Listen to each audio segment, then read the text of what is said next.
নমস্কার, আপনাদেরকে সবাইকে নমস্কার জানাই। আপনারা দেখছেন জয়ার রান্নাঘর। আমি জয়া রান্না করছি কুমড়ো দিয়ে বরবটি দিয়ে তরকারি। কুমড়ো ধুয়ে পরিষ্কার করে নিলাম, তারপরে বুনিয়ে নিলাম, তারপরে বরবটিগুলো ধুয়ে বুনিয়ে নিলাম। কাঁচা লঙ্কা দিচ্ছি 5টা, আর আদা দিচ্ছি, বেটে দেবো। আদা কাঁচা লঙ্কা বেটে দেবো। কালো জিরে ফোড়ন দিচ্ছি, সাদা জিরে ফোড়ন দিচ্ছি, সর্ষের তেল কড়াইয়ে দিচ্ছি।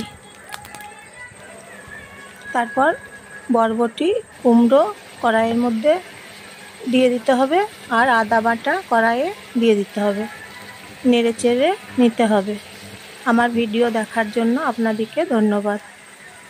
বড়ি দিচ্ছি তরকারিতে, আর 1 চামচ মুগের ডাল দিচ্ছি তরকারিতে। হলুদ গুঁড়ো দিয়ে দিচ্ছি, নুন দিয়ে দিচ্ছি, নেড়ে চেড়ে নিচ্ছি।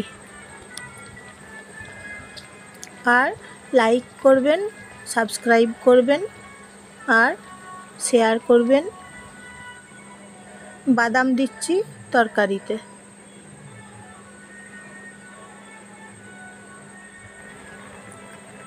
কড়াইয়ের মধ্যে ছেড়ে দিলাম।